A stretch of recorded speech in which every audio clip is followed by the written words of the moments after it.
Sean Strickland had staph a couple weeks before going to Australia, but that's not the reason he lost. KSI said Dana White shut down the idea of him fighting Conor McGregor. Paulo Costa says he's returning in April, maybe UFC 314, April 12th in Miami, Florida. Florida, the beach. A concussion forced Royval out of his fight with Kopp, but Kopp doesn't care. In this sport, you get knocked down in training. It's part of it. It's something inevitable. It can happen to anyone. We're not doing ballet. It's not an injury that keeps you away from a fight like a broken rib. Take 4 days to rest. That's it. The option to get a fight is yours. In fact, you guys don't want it as much as you say you want it. You guys just want to play safe games.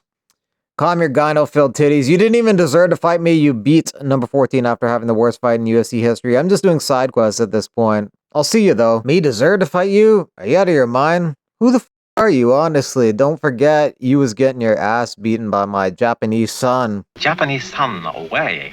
Have you ever seen anybody best JON in the gym? I have. The same guy beat up the round right before, too. You guys ever heard of Adlan Amagov? Chechen dude. And he fought in the UFC a couple times. I think his last fight, man, they carried his opponent out on the stretcher. He finished a number of guys. He was like a spinning back kick guy. And he me up, and then I think a round or two later, hit JON with that spinning back kick. Did he drop him? They dropped him. Once we sparred with him, and he knocked me out with a blow to the liver. He shot from the turn right into the liver. I could not breathe.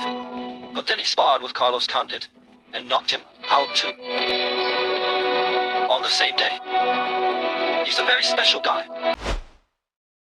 Part of Daniel Cormier's coaching staff on Tough includes Julius Creed of the WWE in the back left, and also Michael Chiesa on the right. Chiesa was supposed to fight in 10 days at UFC Seattle in his home state, but I guess they never got him an opponent because they never announced anything, and he's doing some coaching here.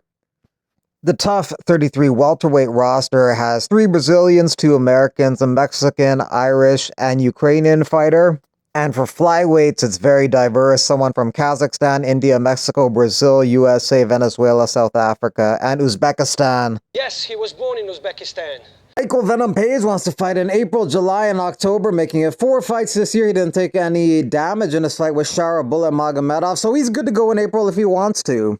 Page is ranked number 15 at welterweight, so everyone's ahead of him in the rankings here. Luque, Prates, Morales, Thompson, Neal, Covington, Burns, and he had a close fight with Gary, but Gary took that decision. Lerone Murphy has his next fight set. He says it's the biggest one of his career. Maybe Arnold Allen or Josh Emmett. They're ranked number 7 and 8 in the division, and Lerone Murphy is number 11. Murphy also says it's going to be a 5-round main event, so he'll be headlining a fight night card, most likely at the UFC Apex. It won't be March 1st. That one has Kopp on it. It won't be on March 15th. That's Vittori versus Delidze. So more than likely it'll be UFC Fight Night, April 5th at the UFC Apex. The first fight for UFC 315 in Montreal is a bantamweight contest between two-time tough winner Brad Katona and Beksat Almahan. The event takes place on May 10. Tickets go on sale in 2 weeks, mercredi 26 février. Bilal Muhammad could headline that card against Shavkat Rakhmonov. Bilal might be returning in May, and this is on May 10th. I remember the name. Yuri Prochazka says he spent over 6 months training for the Jamal Hill fight, and he got the knockout victory in that one. He's close to a title shot again. The title fight will be contested March 8th with Pereira and Ankalaev fighting, and on March 22nd, you have Blachowicz versus Ulberg, number 3 and 6 in the division. The featherweights in the PFL tournament include Kennedy, Braga, Landu, Kelly, Hubalayev, Hun Kim, Borix, and Pinedo. First round of the tournament is in April and the first day of May.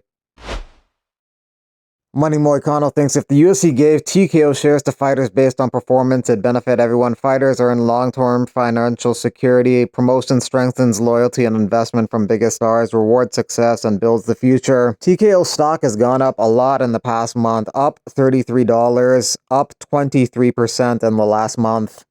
The price went up partly due to Guggenheim Investments' decision to raise its price target from $142 to $170 while maintaining a buy rating. This optimism stems from a favorable outlook for 2025 and 2026, especially regarding the anticipated UFC rights renewal. Revenue growth is expected to be driven primarily by substantially higher media rights fees, which currently constitute 65% of TKO's revenue. Hey guys! How we and you're really close to finding out what it is. Yeah, we've got big things coming. We're so excited. Stay tuned. You'll find out later. We love you. Bye. Ladies and gentlemen, an amazing day for Greenback Records. I am super proud and excited to announce the signing of the biggest girl band since the Spice Girls. Introducing Sweet Love. Over here, we have the beautiful Venice. Hey guys. We have the beautiful Honey. Hi. Gorgeous Jasmine. Hey. And gorgeous May. Hi. We have new music coming soon, real soon. Stay tuned and follow us on @SweetLove. Let's go, Sweet Love. Let's go, Greenback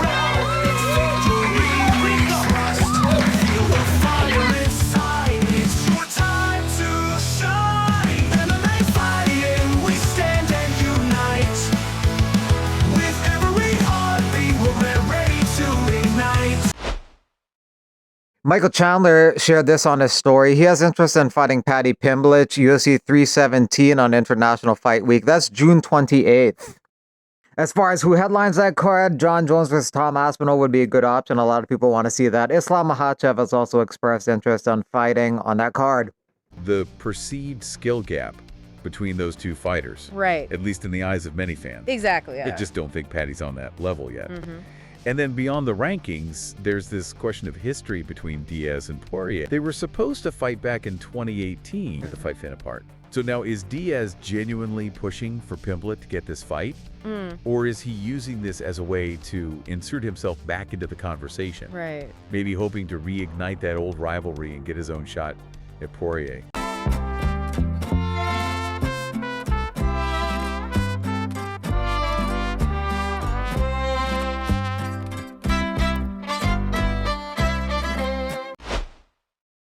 Megan Anderson wants to do influencer boxing.